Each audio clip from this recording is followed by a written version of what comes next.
All right, so now you guys handle your business in the sectional final against Forest Lake. You have Park Center in that first round. Now, if I recall correctly, you scrimmaged them earlier at some point during that season. Yeah. So how did that first round in the quarterfinal of the state tournament go against Park Center? Well, we caught a break, first of all, because I don't know if you remember, Park Center beat Minneapolis North. Yeah, we were so happy.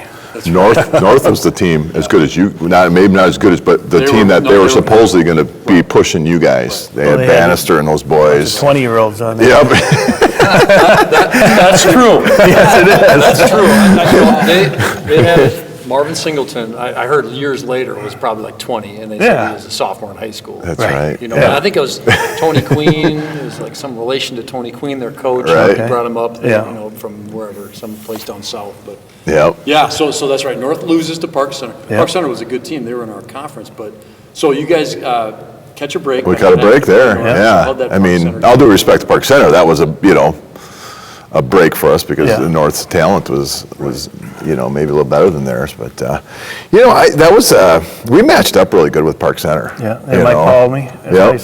Palmy was really good. They had this Metcalf guy inside, but we had inside stuff. We just had matched up well with them, and so we kind of went in with some confidence. And I remember the scrimmage was really really competitive, and it was good for us. I think there was some pushing and shoving that went on during that deal. Physical deal. So there was a little bit of rivalry that was caused from that scrimmage that kind of carried over to the state tournament. So we were ready to go, man. Right. And I think we were confident too, because we don't have to play North now. Let's beat these guys, or else it doesn't matter.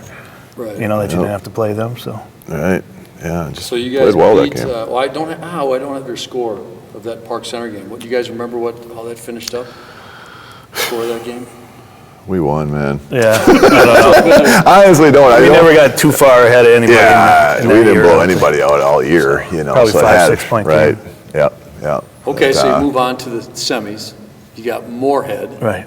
Yep. 5 over. Is that still the longest? I tried to look that up the other day. I don't know how to find the records. There's like a gazillion records in the state high school, so I couldn't find it. But it's one of the longest games because we played our semifinal before that or after that game. And so you guys had to sit there and wait? We're just man. Let's go. So what happened in that game?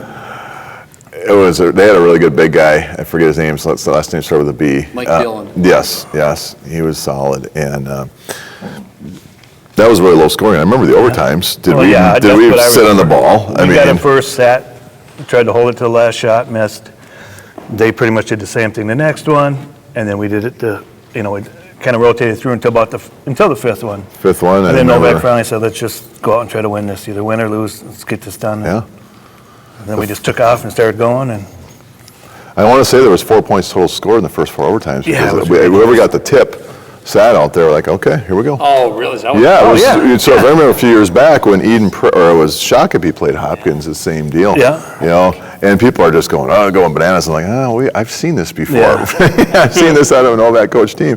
Like, you know what? We'll take the ball, tie game, and missed a shot, but whatever. But I remember the fifth overtime. You knew that you had to get the jump. You got jump ball or whatever to start the overtime. I know.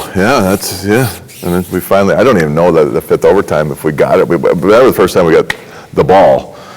Kenny just said, we're going at, we're attacking. Yeah, let's quit messing around. We're not messing around. And either win or lose and get this thing over with. Yep, and we just kind of got it done there. So. And then it turned into a free throw fest, I think, at the end. Yep. I think that's the one. Yeah, that was an interesting game. I think that is still the record. That Shakopee Hopkins game from a few years back might have been 4 or 5 overtimes as well, but. Yeah, I don't know. I'm sure it was tough on you guys sitting in the locker room. Would you end this thing already? Right. God's sakes. We got some business to take care of. Yeah. That's why we were so dang tired for the next game that we had to play. Oh, no, come on. Nice. All right, so you get past Moorhead, and do you guys have any memories from that Stillwater game against us in that tournament? Stillwater Christmas tournament. Some hotel pranks, but that has nothing to do with the game. We just remember you guys were really good, and at that time, that's early in the year, you remember we were 4 and 6 maybe going into that, or 2, and you guys were, well respected as the team to beat. You were the defending state champs, and I remember Wurtzy and you and your friends kind of joking around. I'm like, I don't know if we can ever beat those guys. You know what I mean? And I was pretty sure. that was, we were, we were never at that time thinking this was a state championship preview game. Right. Nor were you. Yeah, Blaine, they're okay, but those aren't going to be our biggest hurdles going down in the state tournament. But I just remember you guys you were better than us, pretty significant at that time of the year. Yeah. So how about a state championship? Let's move on to the state title game. You get past Moorhead. What are your memories from that game against us? You guys could do whatever you wanted on the offensive end. It seemed like we couldn't stop you. Yeah. And I think you neutralized Wurtzy pretty good.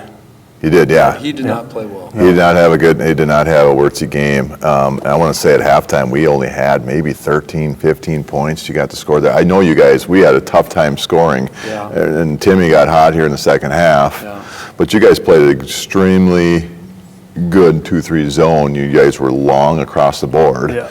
And we just couldn't get good shots. And what shots we did get, we weren't making. And you guys were executing on their end, and it was, we knew we'd have to play extremely, by far our best game. We were going to have to shoot the heck out of the basketball to beat you guys that night. And you guys had such good chemistry too, man. You guys just seemed like you guys knew where each other's were. You're Mr. Basketball that averaged 12 points a game. You know what I mean? How often do you see that where you go, okay, the best player in the state doesn't score a lot, but he's on the best team. He's clearly the best player, but you guys just had a really good balance group of guys. We had really good chemistry. We were just like a tight group of guys. We were best friends off the floor. I think sometimes every once in a while you see teams that are like that, and we were one of those teams. Like my junior year, we were state champs too, but we weren't that tight. My junior year. Right. My senior year, we were all seniors growing up together, and it just clicked. Like I was telling Tim, we played our first game of the season in 86, 87. We won it, but we didn't play that well. Our second game of the season, it started to click, and we just rode that all the way through that game with you guys in the title game. And we just were clicking, and we just had great chemistry. Right. Yeah. Just like both sides of the floor, offense, defense, you could see it, I think. Yeah. You could feel it being Oh, yeah, players. yeah. It's like you get in that zone and you never come out of it.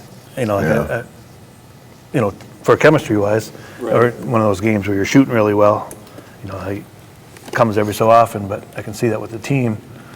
It's like you feel like no one's going to beat us, no one can touch us. We play like this. So talk about zone.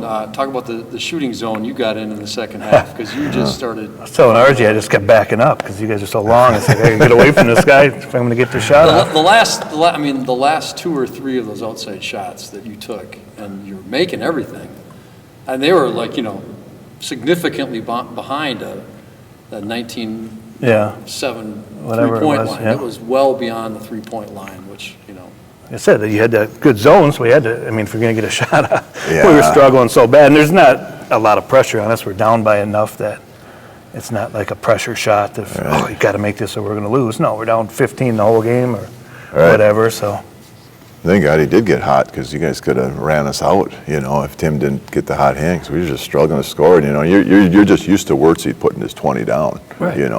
And it just wasn't happening for him. I think he maybe ended up with 4 that night, I think that's right. Yeah. And whatever you guys did to prepare for him forced our hand, and thank goodness we found a guy to kind of pick up the slack there. But that was you were our offense that night, that was it. Good for a 15-point loss. I'm glad I could help. All right, I'm gonna throw a couple word terms at you guys, and I just want to tell me what you think of it. Does the word stickman mean anything? Sure. Absolutely. What does it mean? Go ahead. Oh yeah, just empty out a carton of toothpicks, and there's Blaine basketball right there. 86, 87. With the exception of Wirtz. Wirtz actually had a little bit of muscle to him, but we were all just.